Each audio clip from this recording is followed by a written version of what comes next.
everyone, and welcome to the Dragonfly Mk.II. This is my latest Space Engineers build. It's now available in the Steam Workshop. You can find the link to it below.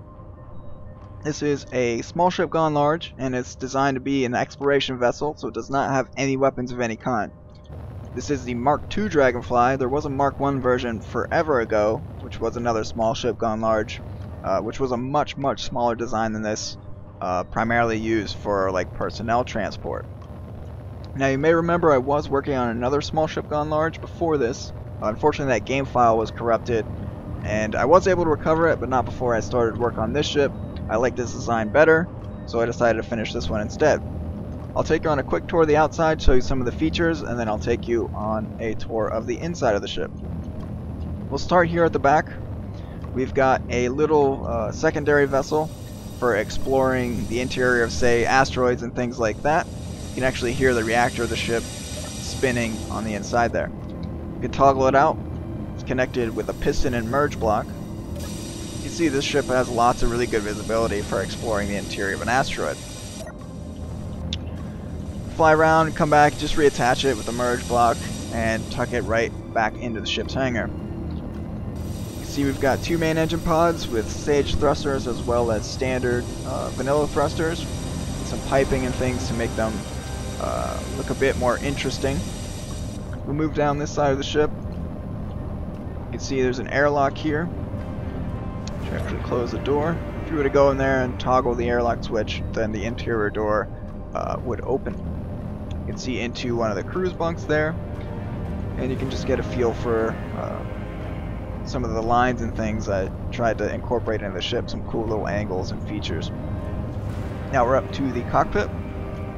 You can see into the captain's chair there. He's got decent visibility forward and to the side, as well as above and below him.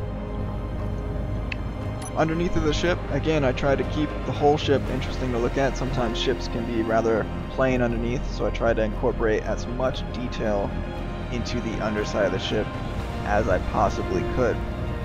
And again, keeping with the asymmetrical feel. Back over to the front, you can see we're at the bug-eye cockpits here. Double layered glass with diamond glass on the inside, just to try and keep this weak point as strong as I possibly could. Some lights and bumpers on the front. And then over to the co-pilot's cockpit. Just a mirror image of the main pilot seat.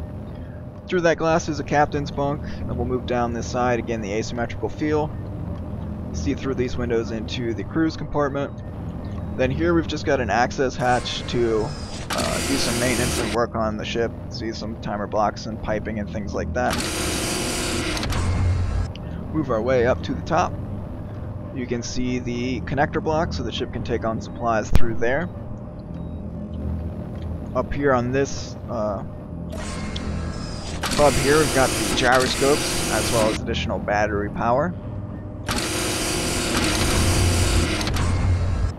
Okay, so now I'm going to show you one other cool exterior feature of this ship, and that is the landing gear system. It's fully automatic, and we'll just go ahead and toggle the gear down here. They unlock and then swing out, as well as the pistons extend, and then the gear feet will turn down in order to make contact with the ground. So let's say you were to come down, then you can land your ship on the pad. Then when you're done, you take off, and then you raise the gear, and it will reverse the process, and then tuck back up nice and tight underneath the ship to keep them protected. And they should lock any second, and now they're locked in place to keep them from swinging around and doing crazy things once the ship is up to full speed.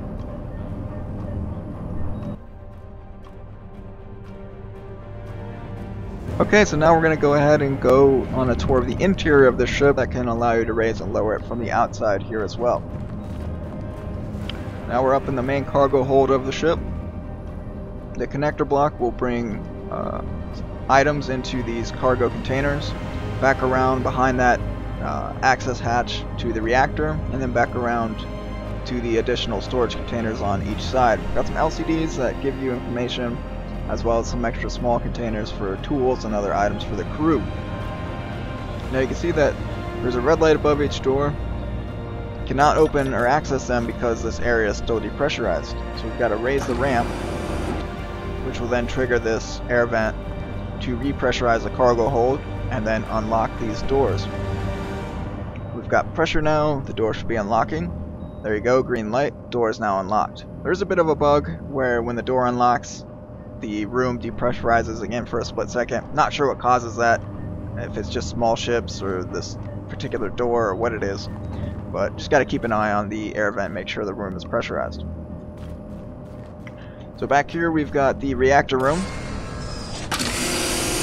It's a really interesting design of the reactor, I think. I've seen a lot of people do similar things, so I wanted to put that type of design in my own ship. It's not exactly practical, but it is really cool, and I'll show you what I mean here. And you can hear the reactors now powering up.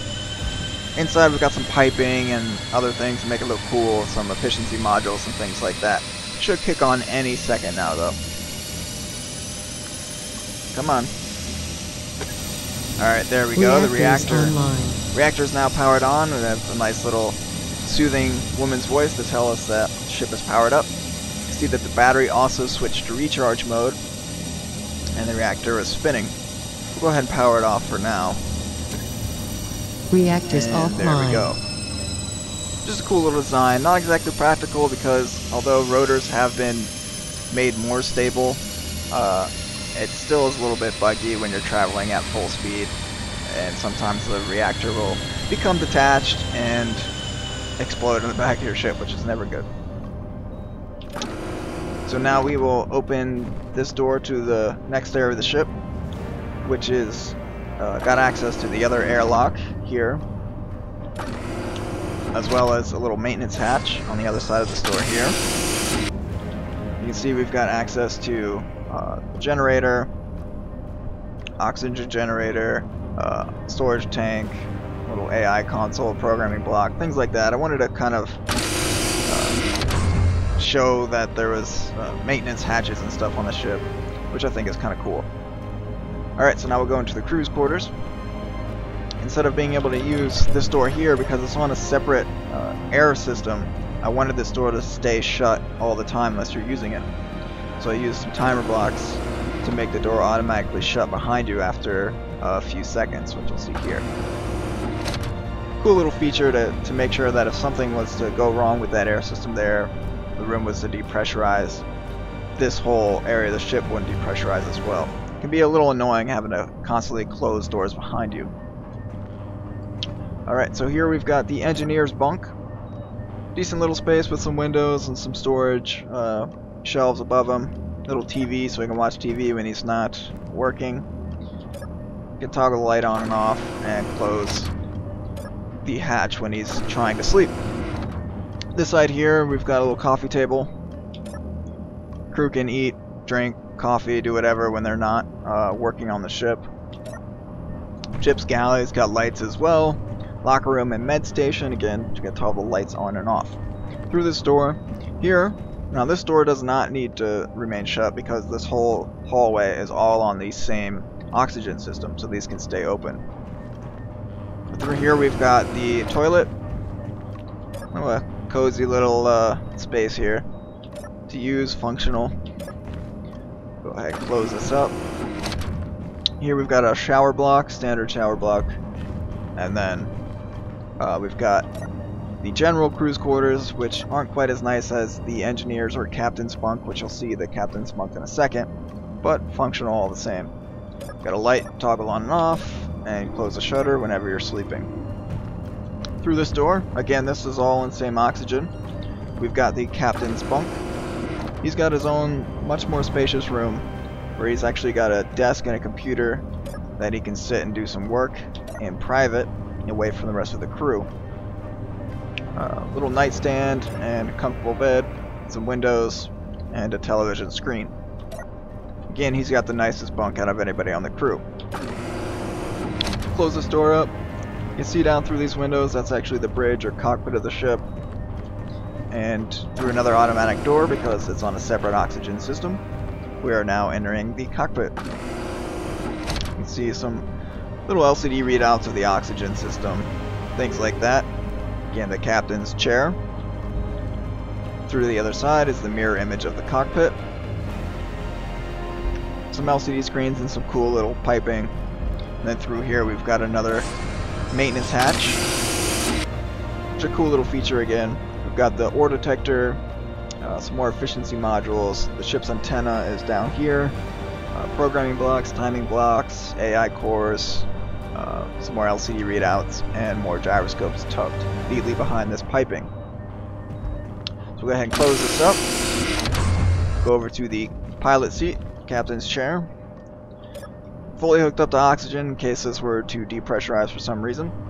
We've got some LCD readouts showing you power, GPS coordinates, things like that, as well as some custom ones up here that'll tell you when the gear is down, when the gear is up, and when the reactor is powered on. So we'll go ahead and power the reactor on now, as well as go to the outside, disconnect the landing gear, and once we've got power, we'll show you how these things change. Okay, the reactor's just kicked online, so let us know there. So now we have power for the outside of the ship. And we'll raise the gear. You can see the gear is going up and retracting into the ship. And just like I showed you before, it'll tuck up nicely tight there and then automatically lock itself. And you can see that it lets us know that the gear is up and locked. Just a cool little feature to have so you know exactly what's going on. Even if you, for instance, if you couldn't like automatically look out in third person. So we'll go ahead and make our way back to the rear of the ship. Oh, silly me, I forgot to use my own button panel there. So we'll go ahead and exit here. So this is just another airlock, so you toggle this button, the door will automatically shut, and it'll open there. Nope. There it goes. It's depressurizing.